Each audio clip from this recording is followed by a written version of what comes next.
ছেলেকে মানুষের মতো মানুষ করতেই রিকশা চালক মোহাম্মদ রাজুর এত পরিশ্রম। ছেলের একটি সাইকেলের ভীষণ দরকার, রক্ত ঘাম করা পয়সায় সেই সাইকেলটিও কিনেছিল বাবা। তবে ঢাকা থেকে পরিবহন করে গাইবান্ধা নেওয়ার খরচটা জোগাড় করতে পারেননি, তাই নিজের পরিশ্রমী পায়ে খুঁজে নিয়েছেন শেষ ভরসা।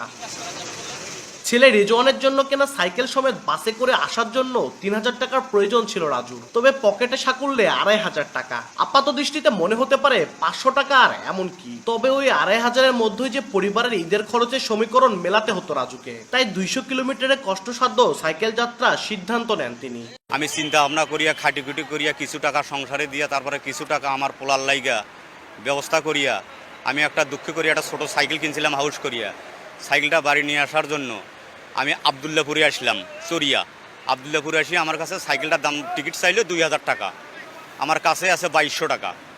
এই ২২০০ টাকা দিয়ে যদি টিকিট করি তাহলে আমার বাড়ির পোলাপান খাবি কি সাইকেলটাও নিয়ে যেতে পারবো না। বৃহস্পতিবার ভোর ৫টায় মোয়াখালী থেকে গাইবান্ধার পলাশবাড়ির উদ্দেশ্যে রওনা করেন। সাইকেল চালিয়ে বগুড়া যখন পৌঁছেছেন তখন ঘড়ির কাঁটা অতিক্রম করেছে ২১ ঘন্টা। মহাসড়কে মধ্যরাতে একজন সাইকেল আরোহীকে দেখে তল্লাশির জন্য থামানো হয় চেকপোস্টে। সেখানে রাজুর গল্প জেনে সহায়তার হাত বাড়ায় সেনাবাহিনী। একটি ট্রাকে সাইকেল সহ রাজুর যাওয়ার ব্যবস্থা করে দেন দায়িত্বরত সেনা সদস্যরা। সঙ্গে পথে খাবারের জন্য দেন কিছু শুকনো খাদ্যদ্রব্য।